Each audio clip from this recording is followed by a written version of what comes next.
제 안에 묵직하게 무언가가 남았습니다. 내 사랑의 크기를 더 넓히고 싶다. 그래서 노벨 문학상을 받으신 건가? 안녕하세요, 그레티입니다. 여러분, 그동안 잘 지내셨나요? 너무 오랜만에 인사를 드리죠.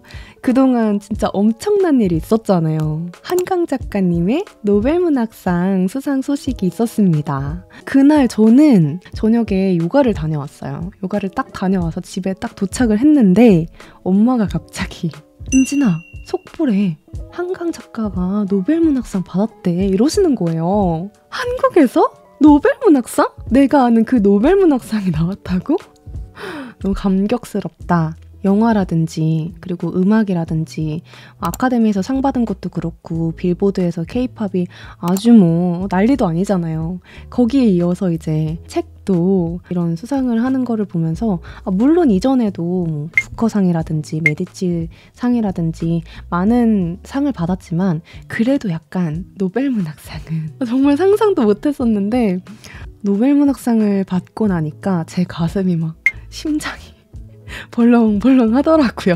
한강 작가님의 노벨문학상 수상 소식을 듣자마자 저도 부랴부랴 한강 작가님 책을 읽었습니다. 가장 처음으로 읽었으면 하는 책으로 작별하지 않는다를 이야기를 하시더라고요. 사실 저는 노벨문학상에 대한 띠지는 없어요. 왜냐면 제가 사놓고 포기했었던 책이에요. 소설은 쉼이 필요할 때 뭔가 현실을 도피해서 힐링을 하고 싶을 때 주로 소설을 읽는 편인데 이 책은 시작부터 너무 무거운 거예요. 그래서 열었다가 잠깐만, 이게 너무 심오한데? 지금 못 읽겠다 하고 덮기를 한 2-3번 반복하다가 그대로 시간이 흘러서 지금 초판인데 완독을 못하고 있었답니다.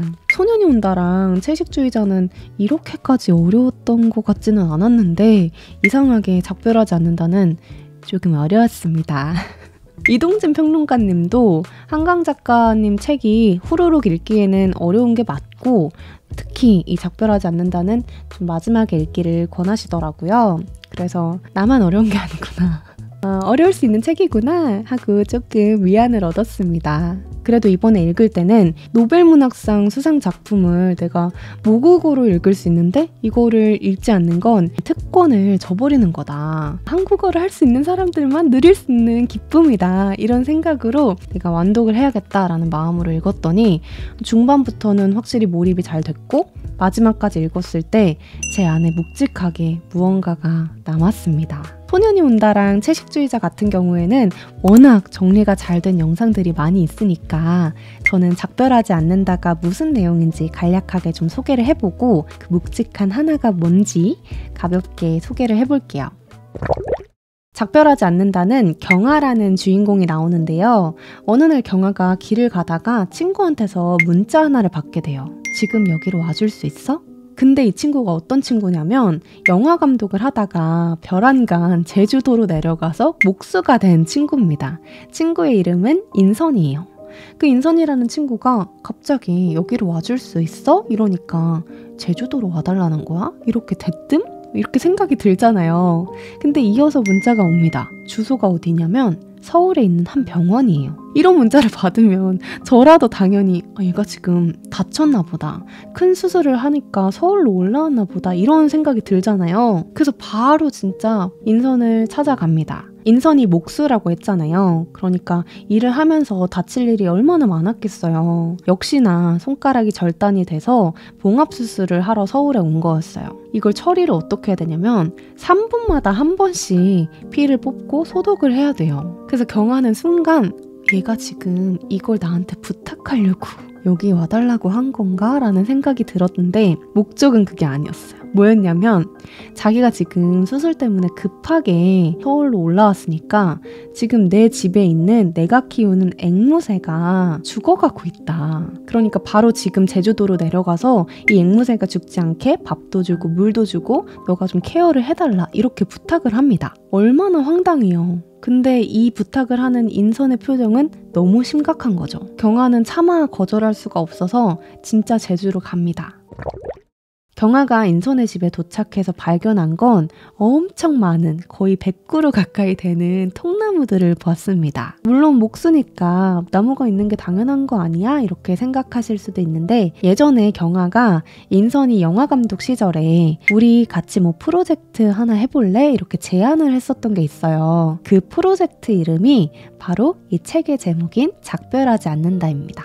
이 작품에서 경아는 책을 쓰는 작가로 나오거든요. 이 경아가 쓰고 있던 책의 내용이 뭐냐면 제주 4.3 사건에 대한 책이에요. 근데 이 책을 쓰면서 경아가 계속해서 반복해서 꾸는 꿈이 있었어요. 얕은 산에서 벌판까지 검은 색깔 통나무들이 수천 그루 막 심어져 있어요. 근데 이게 묘비 같은 거예요. 죽은 사람들의 묘비. 그러다가 그 꿈에서 갑자기 밀물이 막 들어옵니다. 근데 묘비에 물이 차면은 그 안에 있는 뼈들이 다 흘러서 갈 거 아니에요. 그래서 그 꿈속에서 경아는 무덤 속에 있는 뼈들이 물에 흘러 내려가는 건 아닐까 걱정을 하면서 막 정신없이 꿈에 깨던 경험을 여러 번 반복을 합니다. 그러다가 이제 경아가 인선이한테 내가 이런 꿈을 계속 반복해서 꾸는데 우리 이거를 한번 너가 감독이고 하니까 한번 영상으로 만들어 보는 게 어때? 이렇게 얘기를 한 적이 있었단 말이에요. 근데 그게 4년 전이고 경아는 너무 힘든 삶을 살았기 때문에 그걸 포기하고 있었어요.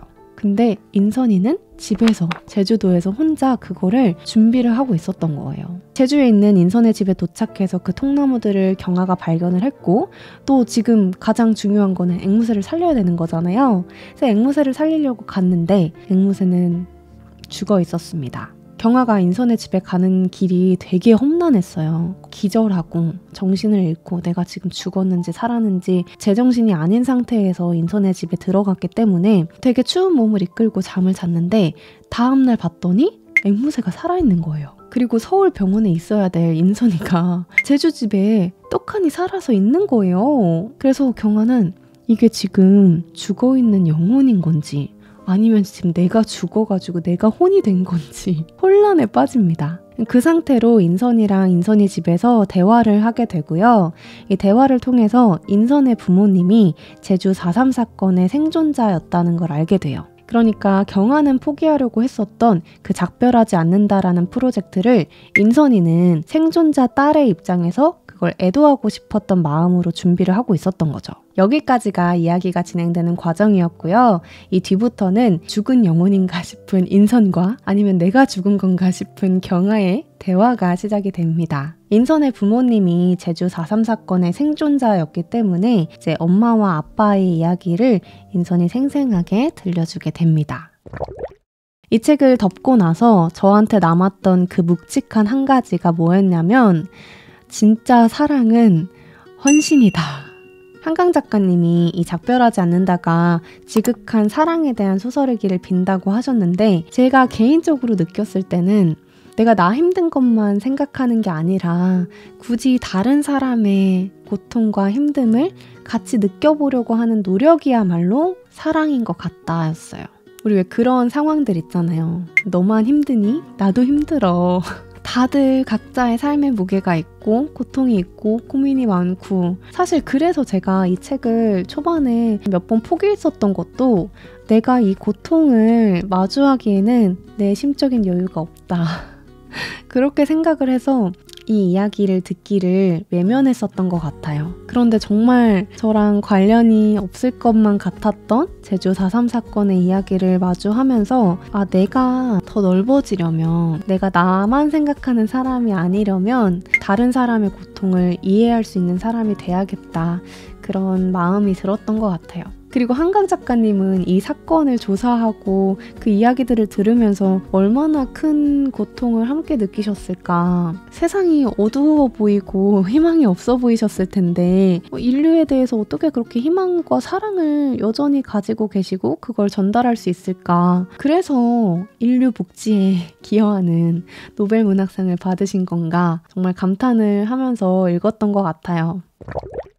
그래서 오늘은 한강 작가님의 노벨문학상 수상 기념으로 작별하지 않는다 읽어본 후기를 남겨봤습니다. 왜 진정한 사랑에 희생과 헌신이 수반이 되는지 조금은 조금은 알 것 같다라는 게 저의 감상평이었고요. 내가 나와 다른 사람들을 더 이해하려고 노력하는 게 그 희생이 사랑이다. 이런 개인적인 교훈을 얻었습니다. 내 사랑의 크기를 더 넓히고 싶다. 다른 사람을 이해하는 이해력과 포용력, 그리고 함께 고통을 짊어지는 기쁜 사랑을 경험해보고 싶다 하시는 분들은 작별하지 않는다 읽어보시기를 추천드릴게요. 이번에 노벨문학상 수상 기념으로 작별하지 않는다 읽어보신 분들은 어떻게 읽으셨는지 저한테도 감상평 남겨주시면 저도 같이 즐길 수 있을 것 같아요.